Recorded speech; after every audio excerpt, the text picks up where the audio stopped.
Então vamos iniciar os nossos estudos. Conforme os amigos vão acompanhar, nós estamos com este módulo de estudo, o slide, em que vamos apresentar hoje parte 27 dos temas dos livros de André Luiz. Conforme já dito anteriormente, nós destacamos alguns assuntos que se apresentam, às vezes, em uma página ou em um parágrafo, e alguns capítulos dos livros de André Luiz, para que possamos visitar estes temas que podem somar, auxiliar as nossas vidas quando experienciarmos o chamado lugar deserto da nossa encarnação. Nós temos alguns lugares desertos que são símbolos de provas e expiações em que nós seremos chamados, convocados a resgatar vidas passadas ou promover, através das provas, uma maior evolução para os nossos espíritos. E quando estivermos nestes desertos simbólicos, nós devemos lembrar destes temas sagrados dos livros de André Luiz, como os demais livros da espiritualidade superior, para que estes dizeres, estas mensagens, possam tocar no nosso íntimo. Dizer que a esperança, ela existe, que dias melhores vão acontecer. Madrugadas traiçoeiras, noites escuras, elas vão se apresentar, mas nós não devemos esquecer que o amanhecer, o sol nascente, é inevitável. Vai acontecer para a nossa alegria, para a nossa consolação. E os temas de André Luiz estão, de alguma forma, afagando as nossas almas, dizendo que você não está sozinho. Tenha calma, minha amiga, tenha calma, meu amigo, porque você não está sozinho, nós estamos juntos.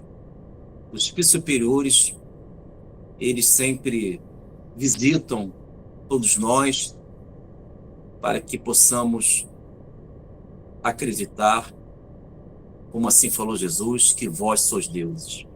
Então nós estamos na parte 27, no primeiro retângulo, livro Obreiros da Vida Eterna, capítulo 9, de nome Louvor e Gratidão. Este é um dos capítulos mais emocionantes, pelo menos na minha visão, na minha limitada visão como estudante da doutrina, mas é um dos capítulos mais emocionantes da Cena de Luz para mim, porque diz algo de maternidade e de filho. E o assunto que eu destaquei, que encontra-se nesse capítulo 9, Louvor e Gratidão, Gabinetes de Auxílio.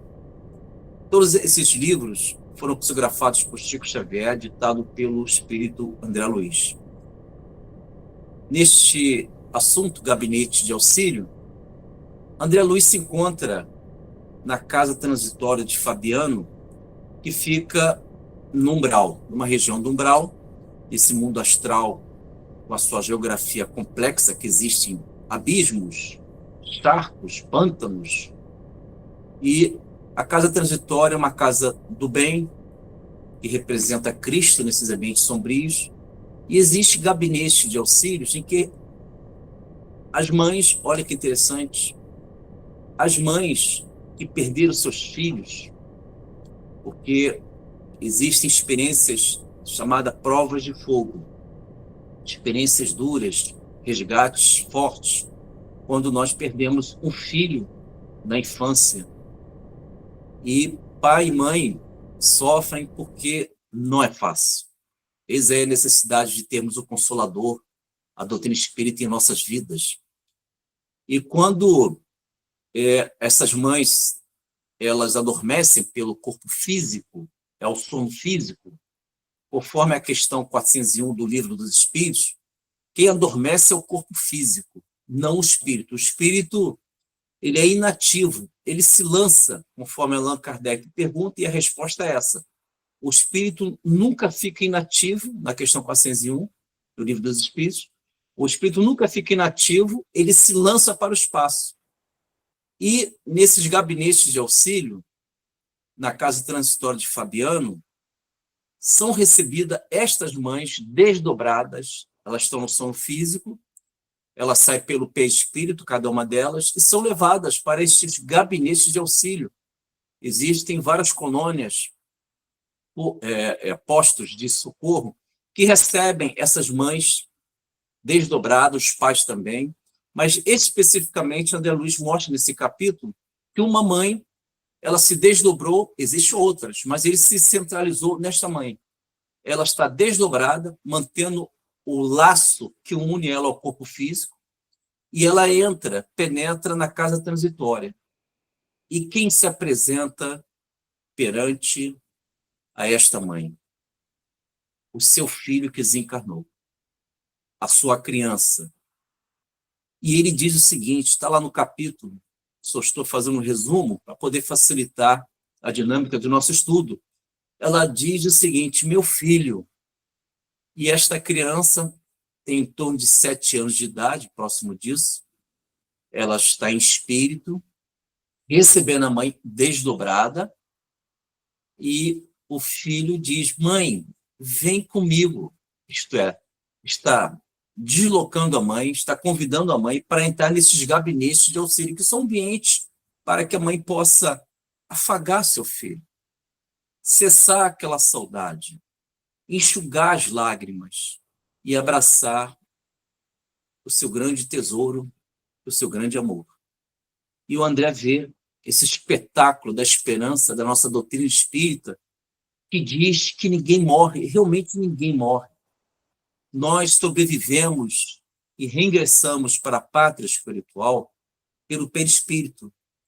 E este capítulo, Louvor e Gratidão, do livro Obreiros da Vida Eterna, nesse assunto, gabinetes de auxílio,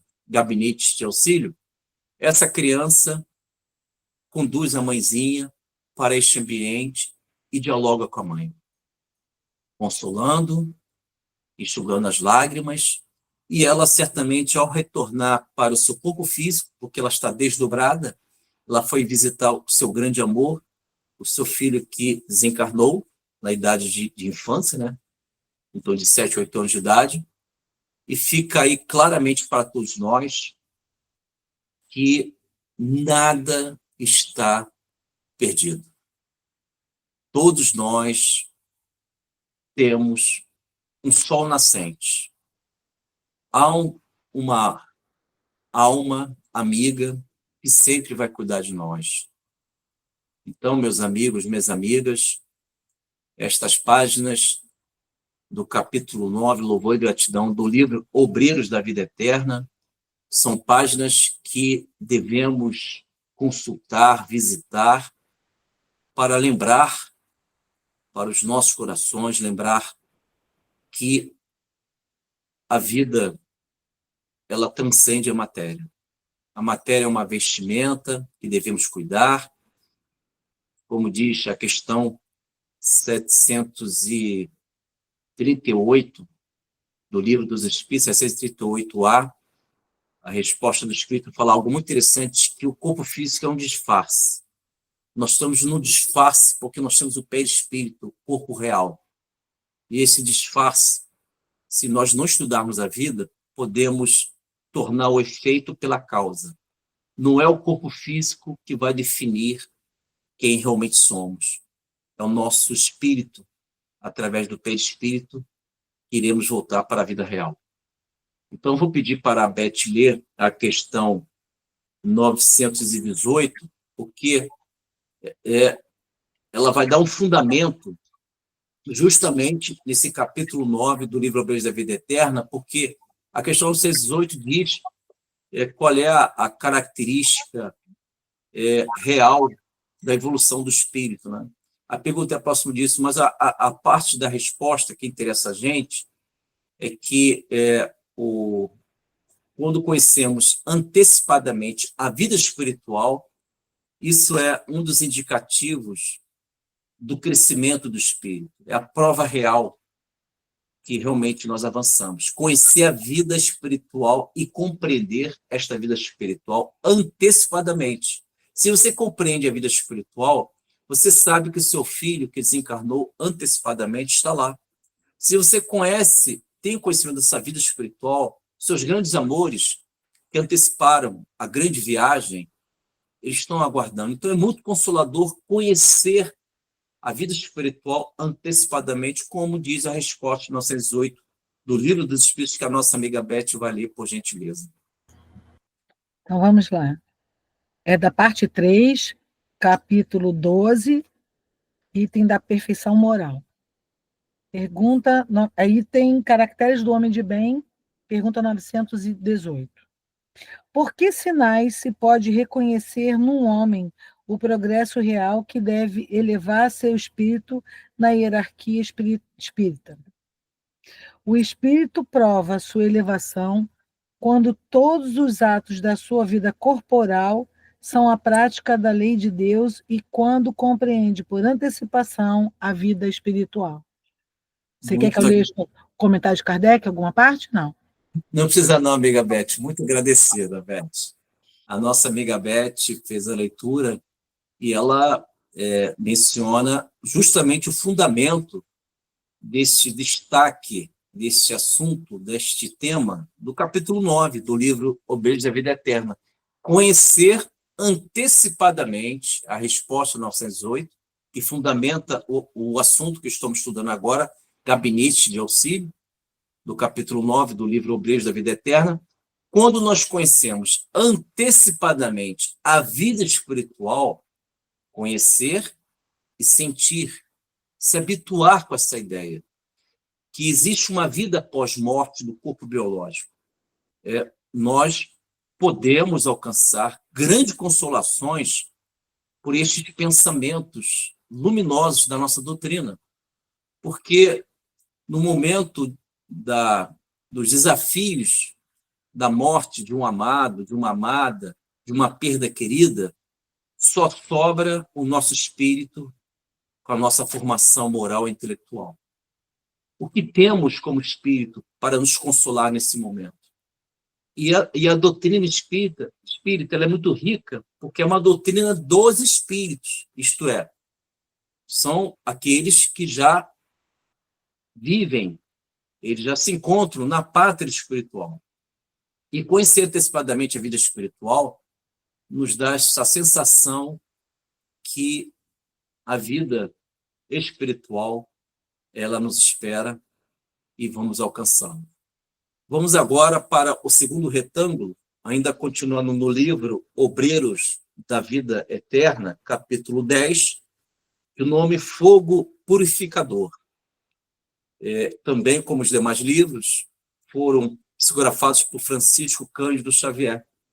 Esse capítulo Fogo Purificador, lembrando que os primeiros capítulos do livro Obreiros da Vida Eterna mencionam a casa transitória de Fabiano de Cristo, que é presidido por Zenóbia, com assessoria de Luciana. Na última encarnação, Luciana foi enfermeira, ela é evidente no mundo astral. Padre Hipólito, Jerônimo e demais irmãos que auxiliam esse trabalho extraordinário da casa transitória de Fabiano. Isso em pleno umbral, numa região em que não existe a claridade do sol plenamente. Os raios solares visitam estes ambientes do umbral, próximos dos abismos, mas de forma muito suave, os raios solares, que dá a impressão de um crepúsculo, aquele anoitecer ou aquele amanhecer, não muito claro, não muito escuro. André Luiz fala que é um céu de chumbo, é um céu cinzento, eternamente assim. E há uma névoa constante, um nevoeiro constante naquele ambiente. Então, é um ambiente muito hostil. Os irmãos que se encontram ali, os perispíritos deles, têm configurações que perderam as formas humanas, tem configurações de licantropia, forma do lobo, e aí tem a lenda do lobisomem, tem a zoantropia, forma de animais diversos, e as formas humanas quase não existe naquele ambiente. Então, o André Luiz descreve que é um ambiente muito hostil naquela região em que se encontra a casa transitória. E esse fogo purificador é um meio de eles higienizarem, dissolverem miasmas, vibrações, fluidos deletérios venenosos, e as mentes de cada habitante daquela região do umbral lançam para a atmosfera, a psicosfera daquela região do umbral, vibrações pesadas que geram as chamadas tempestades magnéticas. Existem tempestades magnéticas, segundo André Luiz. E esse fogo purificador são meios dos espíritos superiores que lançam esses raios que dão a impressão de grandes tempestades, que alcançam aquele ambiente para poder evitar, digamos assim, uma sensação de peso vibratório naquela atmosfera. E o nosso André Luiz revela algo muito interessante, que a casa transitória, antes que o fogo purificador possa consumir aquele ambiente, purificando, mas certamente vai atingir também aquelas habitações precárias, então é uma grande ameaça. Então, eles são convidados a penetrarem, ingressarem na casa transitória. Esse posto que é presidido por Zenóbia é um posto do bem. E, ao ter esses convites, eles só podem entrar se eles viverem o chamado arrependimento eficaz. Esse arrependimento eficaz, dando fundamento para esse estudo, existe um Código Penal da Vida Futura, no livro O Céu e o Inferno, obra clássica de Allan Kardec. Esse Código Penal da Vida Futura se encontra na primeira parte, capítulo 7º, e existe um artigo 16 desse Código Penal da Vida Futura, que foi organizado por Kardec, São Luís, Santo Agostinho, Fenelon e tantos outros irmãos espirituais superiores. E tem um artigo 16 que consagra 3 condições para que todos nós, encarnados e desencarnados, possamos superar situações que violaram as leis divinas. Essas violações são violações que realmente comprometeram as nossas reencarnações. E segundo o artigo 16, existem 3 condições. A primeira é a chamada o arrependimento, a segunda é a expiação, que é o resgate espiritual, e a terceira e última é a reparação. Está no artigo 16 do Código Penal da Vida Futura. E o arrependimento, ele só ocorre, segundo esse capítulo do fogo purificador, quando o arrependido ele gera um círculo luminoso na aura dele, em volta do perispírito dele. E a vidente Luciana, ela percebe isso. Então, o arrependimento ele só é eficaz quando gera esse círculo luminoso, porque, considerando que são habitantes daquela região do umbral, e na região do umbral, os habitantes, na sua maior parte, são homicidas, suicidas, corruptos, cruéis, prepotentes, passaram aqui na vida humana, na encarnação, vivendo, infelizmente, os espinhos, disseminando lágrimas. E a lei de causa e efeito, a justiça divina, para todos nós, vamos colher aquilo que nós lançamos ao semear. E o fogo purificador, que é justamente esse ambiente que está descendo vários raios, essa ação magnética forte, e eles estão querendo entrar na casa transitória de Fabiano. E a Luciana vê, quando eles têm um círculo luminoso em volta do seu perispírito. E alguns têm, porque passaram a ter um arrependimento eficaz, e outros não têm. Eles estão numa aparência. Não há uma reforma íntima verdadeira. Não existe o início ali de uma modificação. Eles não aceitaram, como diz Jesus no seu Evangelho, o negar a si mesmo, tome sua cruz e siga-me. Então não houve aquela negação de si mesmo. A negação de quê? Das suas imperfeições. E quando eles não têm esse círculo luminoso, eles geram justamente o assunto de destaque, nuvens de trevas. Quando no arrependimento, as nuvens de treva, o que significam nuvens de trevas? É o espelho do psiquismo de qualquer um de nós, desencarnados ou encarnados. Quando vivemos um padrão, né? Um padrão mental, um hábito de irritabilidade, de uma atitude que viola a lei divina, nós reiteramos atos que estamos prejudicando nós mesmos e as pessoas que vivem conosco. Nós criamos nuvens de treva em volta da nossa cabeça, que são símbolos, sinais em que não existe arrependimento, nós estamos, digamos assim, petrificados, infelizmente, concentrados no caminho da treva.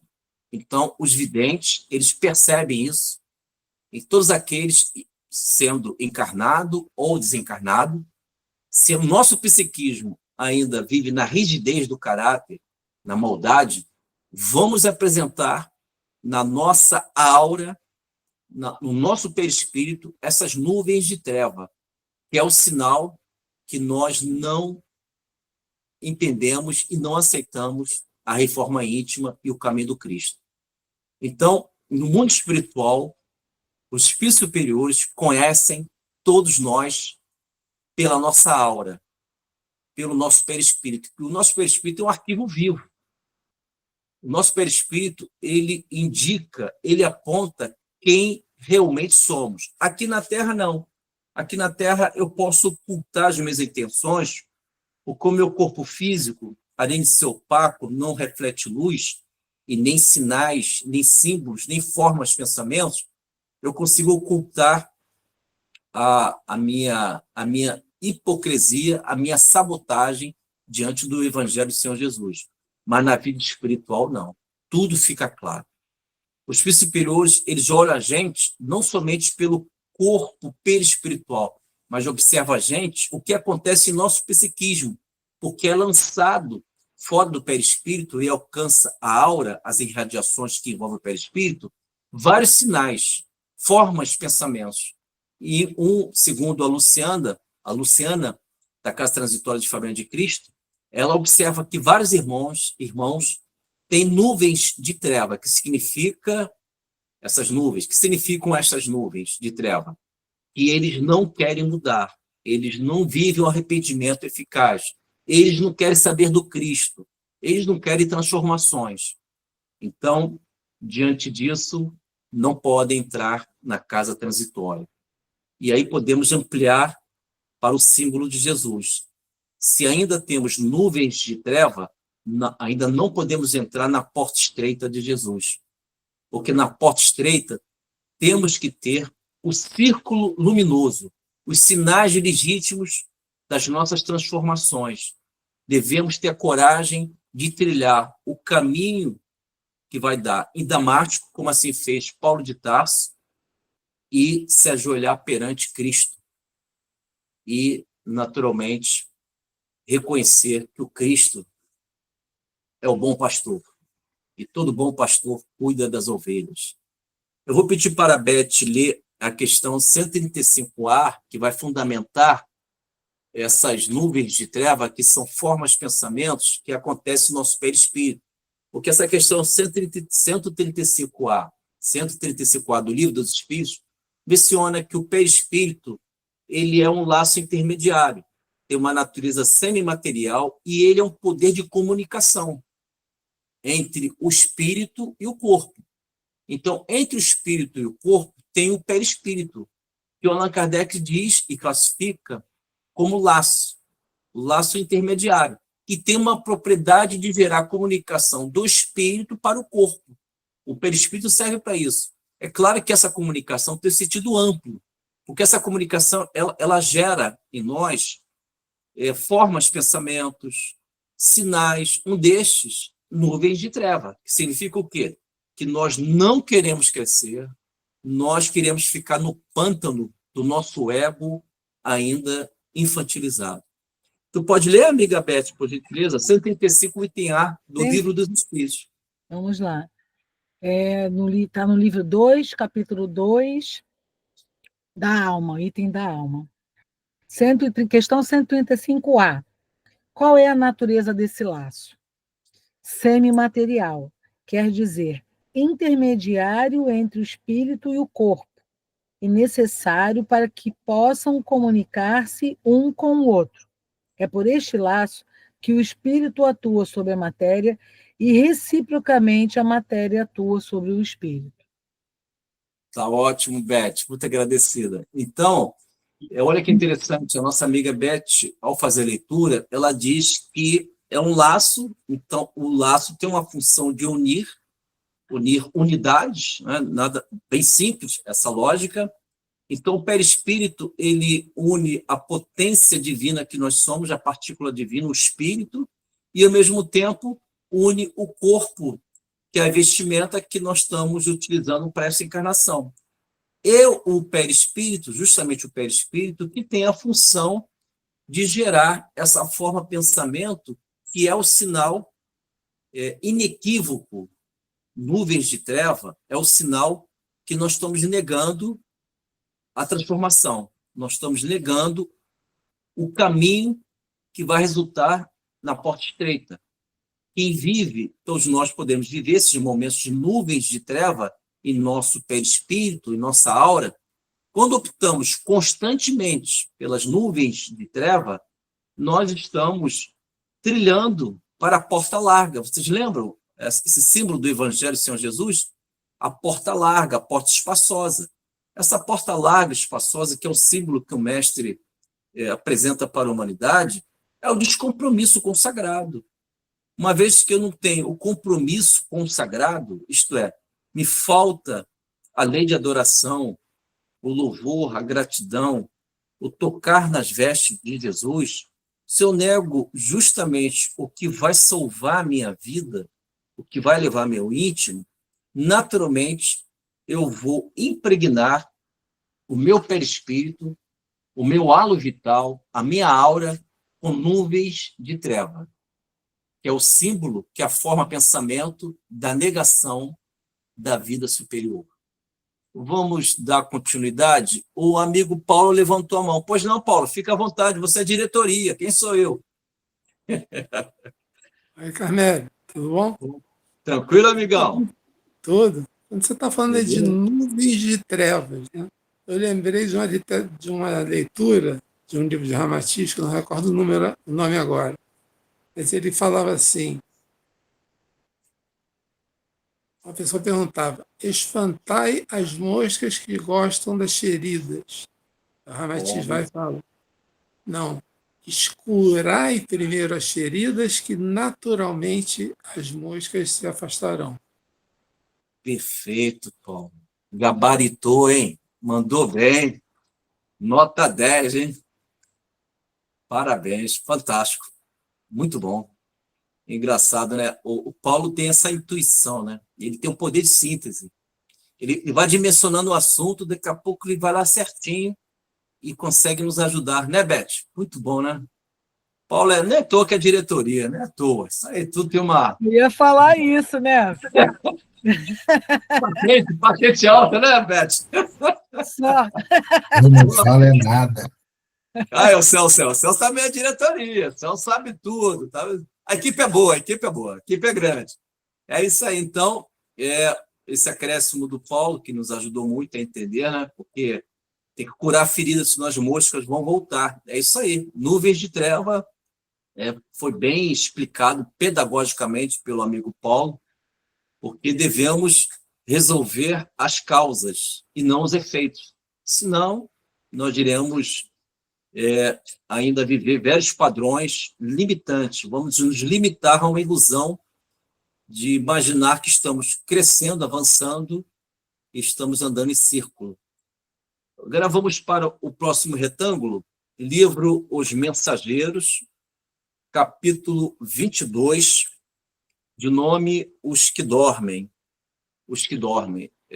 Essa obra também foi psicografada pelo nosso inesquecível Chico Xavier, ditado por André Luiz, e o André Luiz se encontra numa colônia, ou no posto, Campos da Paz. É uma colônia que é presidido por um casal, Alfredo de Malha, e Ali é um tratamento dos irmãos que desencarnam aqui na Terra e eles são amparados como tantas outras colônias, postos, e o Campo da Paz tem essa função de auxiliar esses irmãos. E esse capítulo, Os que Dormem, eles têm vários pavilhões, cada pavilhão é um espaço muito grande, acolhe em torno de quase 2.000 irmãos que estão dormindo. Olha que situação, estão dormindo. E esses irmãos que estão dormindo viveram, segundo o Aniceto, que acompanha o André Luiz nesse livro, eles acreditavam numa concepção negativista, no materialismo, em que eles negaram a existência de Deus. E quando você nega a existência de Deus, você nega a sua origem paternal divina. Você passa a não ter pai. É meio estranho isso. Se você nega a paternidade cósmica ou a maternidade sideral, você está negando a sua origem divina. E se você não tem origem divina, você está substituindo algo perigosamente, você está preenchendo por líderes do mundo transitórios, né? Então, esses irmãos, os que dormem, a maior parte deles viveram esse materialismo, não acreditarem em nada, cogitaram que morrer, a morte biológica do corpo é um sono profundo, é uma ilusão, esse aí é uma forma, uma variação do materialismo, e alguns deles viveram também atos criminosos em que se fixaram numa monoideia e não conseguem despertar na vida espiritual. E estão sendo cuidados pela equipe da Ismália e de Alfredo. E André Luiz e Aniceto, eles resolveram acompanhar o tratamento desses irmãos, em que a Ismália, nesse capítulo e no capítulo posterior, chamado a Prece de Ismália, ela ora e ela consegue sair da aura dela, do perispírito dela, somando com vibrações do mundo espiritual superior, forças magnéticas que alcançam alguns irmãos e alguns despertam. Então, consegue despertar, e esse despertamento, depois de muitos anos, alguns séculos, eles ficam ali séculos dormindo. É uma situação muito fora dos nossos parâmetros, né? Até difícil entender como é que pode. Estão séculos dormindo, fora de si. E aí o Aniceto fala algo nesse capítulo, e aí o assunto de destaque, acompanhando a seta à direita, que é a rigidez de caráter. É muito relevante esse assunto, porque a rigidez de caráter, ela cria essa espécie de sono. Você fica adormecido com os valores espirituais superiores. Você fica disperso, você fica desconcentrado. A rigidez de caráter, ela ignora que você é um aprendiz, você é um necessitado de proteção divina. Uma vez que você vive nessa rigidez de caráter, você se fixa numa ideia, uma fixação mental numa ideia, e você se basta. Aí que mora o perigo. Porque, para começar, ninguém vive uma autonomia 100% por inteiro. Chegamos no mundo aqui sem roupa. Chegamos no mundo sem roupa. Chegamos aqui no mundo precisando nos alimentar. Temos que ter uma mãe e um pai. Então, que autonomia é essa? Que quando eu estou nascendo nessa esfera física, nem roupa eu tenho. Não tenho nome, meu corpo está em pleno desenvolvimento, eu sou um grande necessitado. A vida já inicia assim, a reencarnação. A encarnação, pedagogicamente, a ação divina, Deus, já está dizendo para todos nós: meu filho, você é um necessitado. Nem roupa você tem, meu filho. Você vai ter que se alimentar através de uma mãe e de um pai. Tu vai começar ainda a andar. Então, a rigidez de caráter, ela é oposto a tudo isso. O que é a rigidez de caráter? É quando você se sente independente, se sente completo em tudo. E essa rigidez de caráter impede que você possa fazer um balanço, que você possa alcançar alguns valores importantes de humildade, se reconhecer que você precisa aprender. Nós precisamos aprender. Existem irmãos mais velhos do que a gente que conhecem mais, em valores morais, intelectuais, espirituais. Eles já viveram a experiência que eu não consigo superar, eles já viveram dezenas de encarnações, superaram todas elas. Então, eu tenho que me curvar. Ele sabe mais do que eu. Agora, aquele que vive na rigidez do caráter, ele entra no orgulho.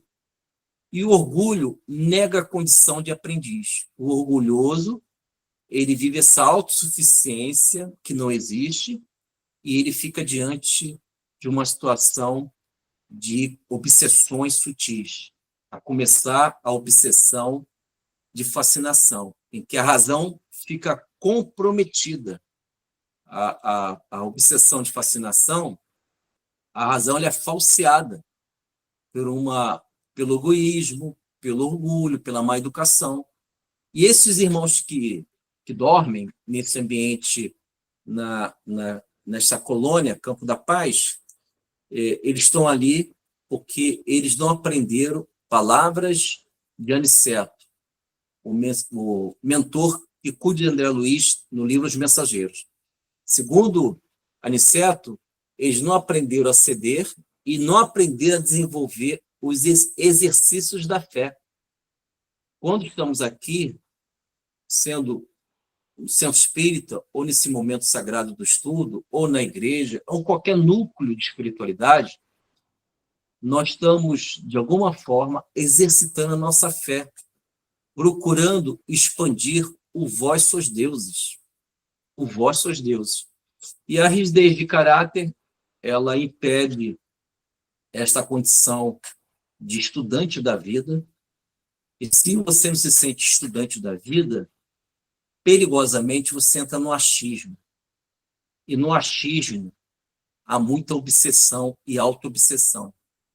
Porque, conforme uma questão 274, que eu vou pedir para a Beth ler, vou sair do roteiro, Beth, peço desculpas.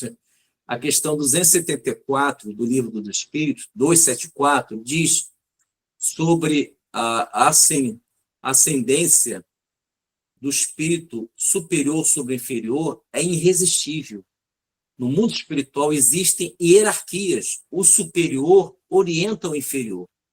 Então, a questão 274, ela diz para todos nós, na sua resposta, que no mundo superior, no mundo espiritual, existem espíritos que sabem muito, bem superior àquilo que sabemos.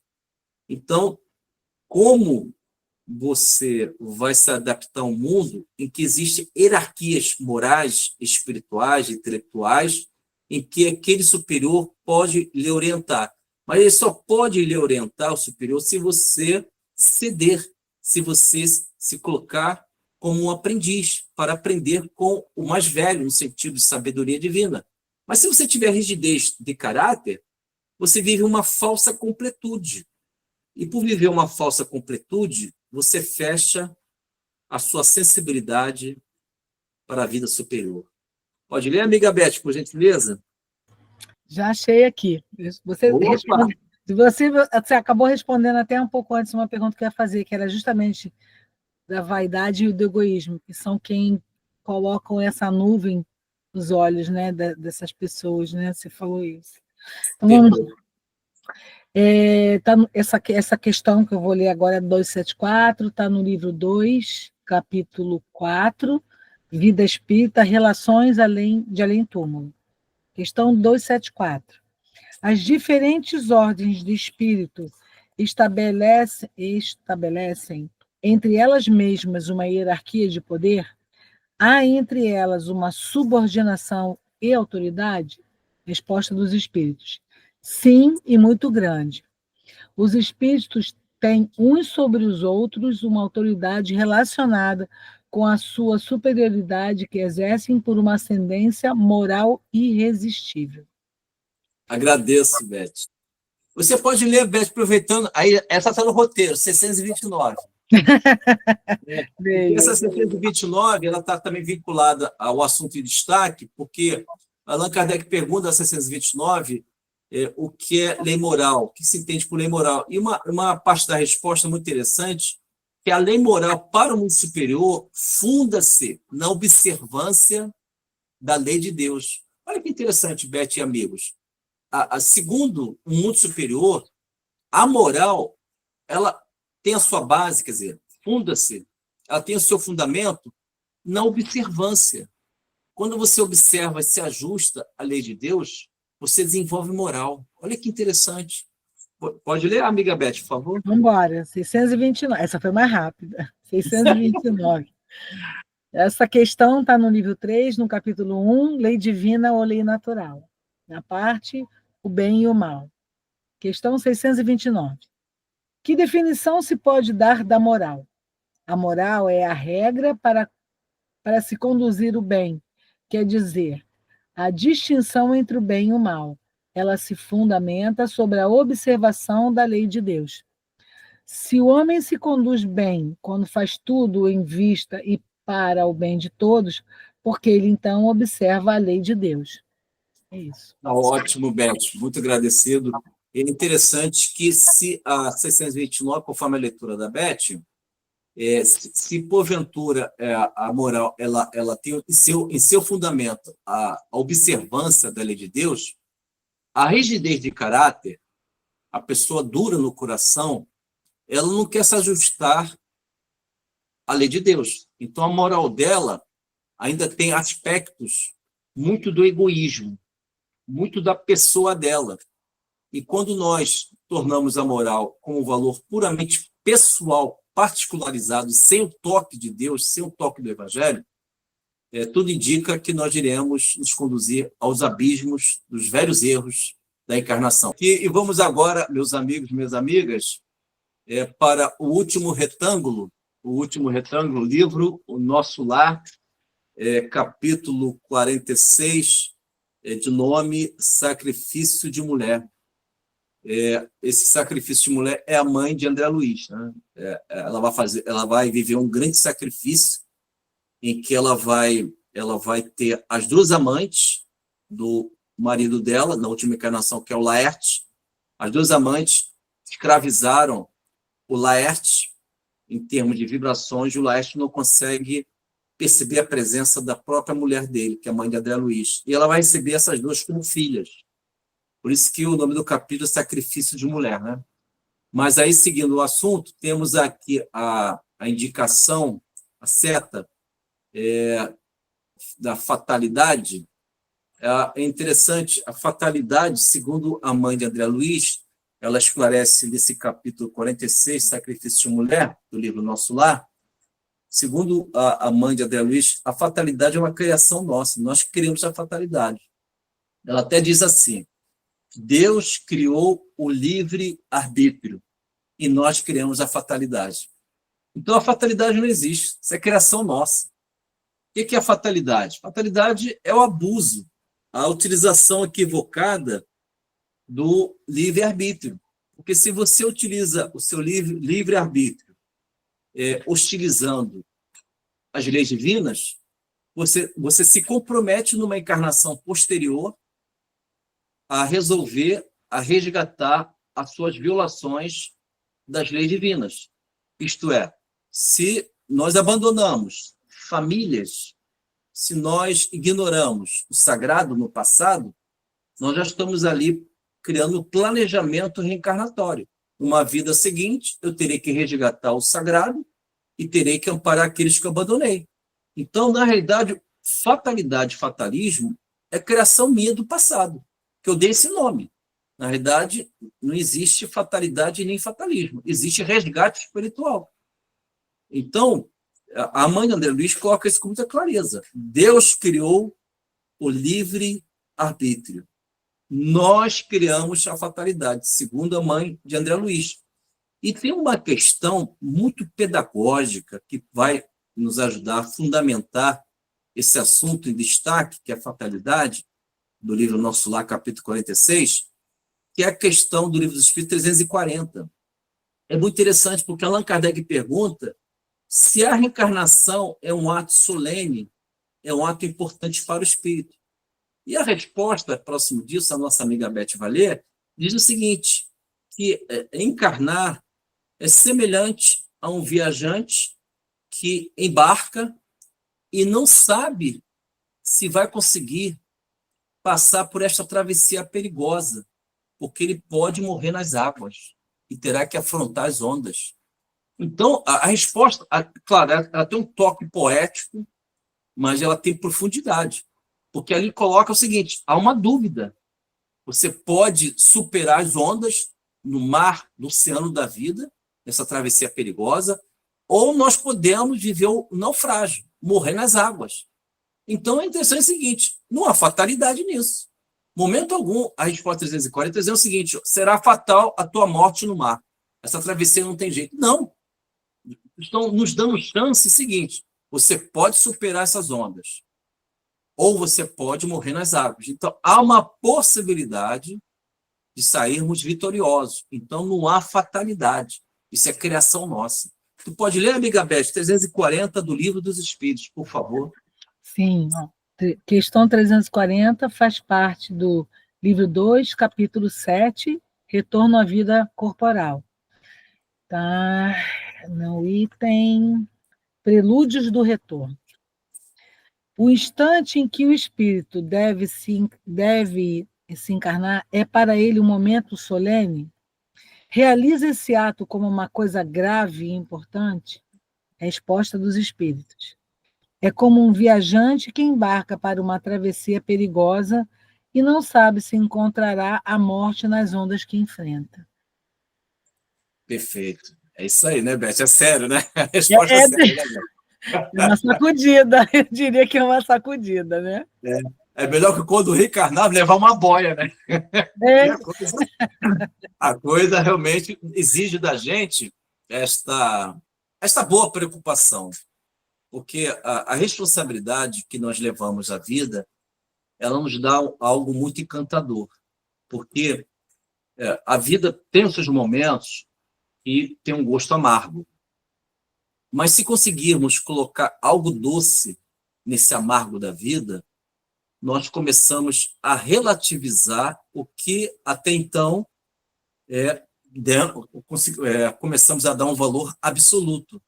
Então, quando nós conseguimos colocar coisas doces no amargo da vida, a fatalidade, essa ideia, esse imaginário da fatalidade, passa a não existir, porque você tem o poder de escolha, você tem o livre-arbítrio.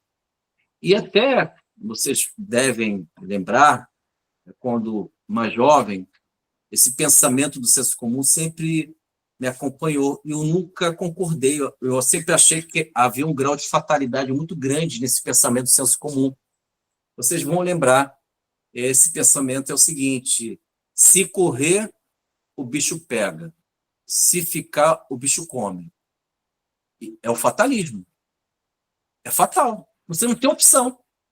Porque se você corre, e o ato de correr é uma iniciativa da sobrevivência, instinto de conservação. Eu quero viver. Então, se você correr, o bicho ele vai lhe alcançar. E se você ficar, o bicho vai comer você. Então, aí vem Jesus. Aí vem o Evangelho. Aí vem o sagrado da espiritualidade. Aí muda.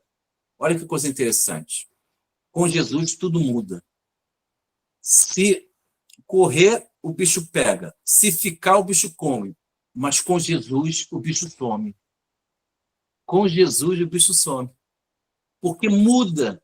Você consegue relativizar a tua dor, o teu sofrimento, e você vai dissolvendo o valor absoluto, a fatalidade dos seus sofrimentos. Você está sofrendo, mas você já começa a ficar em pé. Você já quer tomar o remédio, porque você não está dando valor absoluto e nem fatal aos sofrimentos educativos, pedagógicos da reencarnação. É claro que ninguém quer sofrer, e eu compartilho desta ideia, perfeito. Mas se o sofrimento bateu na minha porta, eu não vou tornar ele absoluto. Então eu preciso conviver com Jesus para esse bicho sumir. O bicho é essa ideia de fatalismo. E com isso, meus amigos, finalizamos mais o estudo de André Luiz. Agradecemos as presenças, que Deus abençoe vocês, e que possamos manter os nossos corações no conhecimento que liberta. Conhecereis a verdade, e a verdade vos libertará, segundo o Mestre Jesus. E Jesus também fala menciona no Evangelho de João, dizendo o seguinte: irei preparar um lugar para você. Isso está lá no Evangelho de João. Olha que beleza, o Mestre ama tanto cada um de nós, que ele diz: irei preparar um lugar para você. É o Mestre que quer cuidar da gente.